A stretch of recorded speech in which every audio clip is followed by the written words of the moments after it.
محترم ناظرین، ایک اللہ والے کی بددعا نے ایک عورت کو کتیا بنا دیا۔ آئیے مکمل واقعہ سماعت فرمائے۔ چینل پہ بنے رہیں، اس طرح کا واقعہ لے کر آتا ہی رہتا ہوں۔ بسم اللہ الرحمن الرحیم۔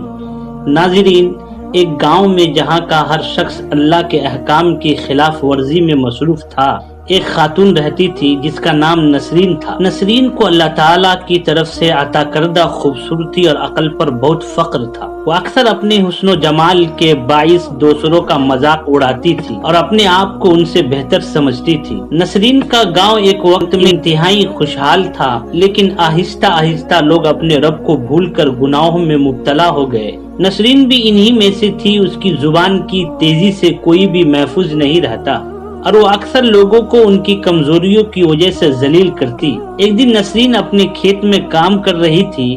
اچانک اس کے سامنے ایک بزرگ نمودار ہوا۔ اس بزرگ نے کہا کہ بیٹی، اللہ نے تمہیں خوبصورتی اور عقل عطا کی ہے، لیکن تم اس کا غلط استعمال کر رہی ہو۔ یاد رکھو کہ اللہ تعالیٰ کی پکڑ بہت سخت ہے۔ نسرین نے بزرگ کی بات کو ہنس کر ٹال دیا اور کہا کہ میں جیسی بھی ہوں، اللہ نے مجھے ایسا ہی بنایا ہے۔ تم اپنی فکر کرو، میں خود کو سنبھال لوں گی۔ بزرگ نے اسے آخری بار تنبیہ کی اور وہاں سے چلے گئے۔ نسرین ان کی بات کو کوئی اہمیت نہ دی اور اپنے کام میں مشغول ہو گئی۔ چند دن بعد نسرین کو گاؤں کے بازار میں ایک عجیب منظر دیکھنے کو ملا۔ وہاں ایک فقیر گلی میں بیٹھا تھا جس کے گرد لوگوں کا ہجوم تھا۔ لوگ اس سے دعائیں برکتیں لے رہے تھے۔ نسرین نے اسے مذاق کا نشانہ بنایا اور کہا، یہ سب جھوٹے ہیں، ان کی دعاؤں میں کوئی اثر نہیں۔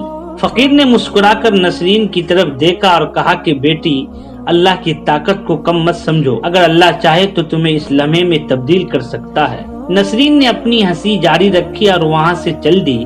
اسی رات نسرین کو خواب میں وہی بزرگ نظر آئے۔ انہوں نے کہا، نسرین، تمہاری ہٹ دھرمی نے تمہیں اس مقام پر لا کر کھڑا کیا ہے جہاں تم اللہ کی نافرمانی کر رہی ہو۔ اللہ کی طرف سے تمہیں آخری موقع دیا جا رہا ہے اور اپنے اعمال اور سدھار لو۔ نسرین نے خواب کو بھی ایک معمولی واقعہ سمجھا اور اس پر کوئی توجہ نہ دی۔ اگلے دن جب وہ صبح بیدار ہوئی تو خود کو آئینے میں دیکھ کر حیران رہ گئی۔ اس کا چہرہ ایک گدھے کی طرح ایک کتے کی مثل بدل چکا تھا۔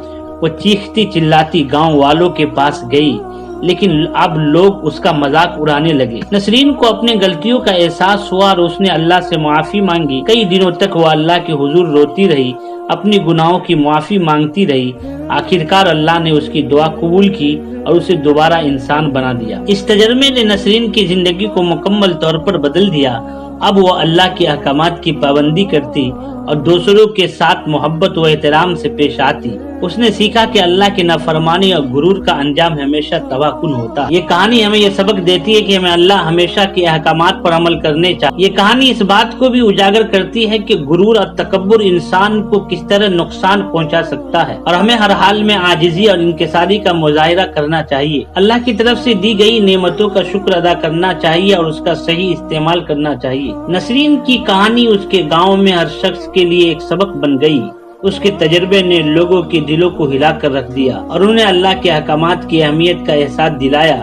نسرین نے خود کو بدلنے کا عزم کر لیا اور اپنی زندگی کو اللہ کی رضا کے مطابق ڈھالنے کی کوشش شروع کی۔ نسرین نے اپنی زندگی میں تبدیلی لانے کے لیے سب سے پہلے اپنی زبان کو قابو میں رکھا۔ اس نے طے کر لیا کہ اب وہ کسی کی برائی نہیں کرے گی اور نہ ہی دوسروں کو نیچا دکھانے کی کوشش کرے گی۔ اس نے اللہ کی عطا کردہ خوبصورتی اور عقل کا استعمال لوگوں کی مدد اور رہنمائی کے لیے کرنا شروع کر دیا۔ ناظرین، نسرین نے اپنے آپ کو تعلیم حاصل کرنے کی طرف راغب کیا تھا۔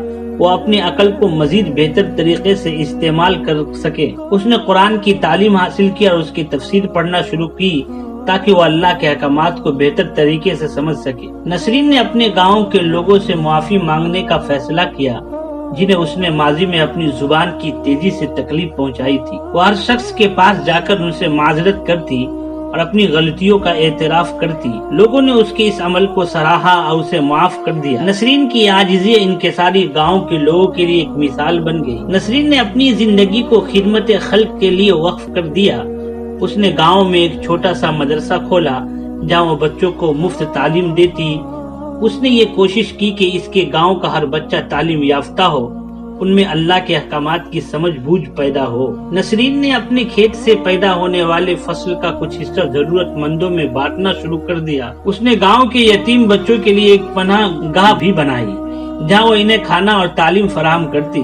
لوگ اس کے کردار سے متاثر ہو کر خود بھی اللہ کی طرف رجوع کرنے لگے۔ گاؤں میں نمازوں کا اہتمام بڑھ گیا، لوگ اپنے گناہوں کی معافی مانگنے لگے۔ نسرین کی کہانی نے گاؤں کے نوجوانوں کو بھی سبق سکھایا۔ اللہ کی نافرمانی اور غرور کا انجام کبھی بھی اچھا نہیں ہوتا۔ انہوں نے نسرین کی طرح اپنی زندگی کو بدلنے کا عزم کر لیا اور اللہ کے احکامات کی پیروی شروع کر دی۔ نسرین ہمیشہ اللہ کے حضور دعا کرتی کہ وہ اسے ثابت قدم رکھے، اس کی زندگی کو دوسروں کے لیے فائدہ مند بنائے۔ اس کی دعا کا ایک حصہ یہ بھی تھا کہ اللہ سے اپنی رضا کی راہ پر قائم رکھے اور اس کے دل میں ہمیشہ عاجزی انکساری پیدا کر سکے۔ نسرین کی کہانی ہمیں یہ سبق دیتی ہے کہ اللہ تعالیٰ کسی نعمتوں کا شکر گزار ہونا چاہیے اور ان کا صحیح استعمال کرنا چاہیے۔ غرور تکبر کا انجام ہمیشہ تباہی ہے اور ہمیں ہر حال میں اللہ کے حضور عاجزی انکساری کے ساتھ رہنا چاہیے۔ اللہ کی رحمت سے کوئی بھی گناہ معاف ہو سکتا ہے بشرطے یہ کہ ہم سچے دل سے توبہ کریں اور اپنی زندگی کو اللہ کی رضا کے مطابق ڈھالنے کی کوشش کریں۔ یہ کہانی اللہ کی رحمت اور قدرت کا علمی نمونہ ہے جو ہر ایک کے دل میں ایمان کی روشنی پیدا کرتی ہے اور ہمیں اپنی زندگی کو سنوارنے کا درس دیتی ہے۔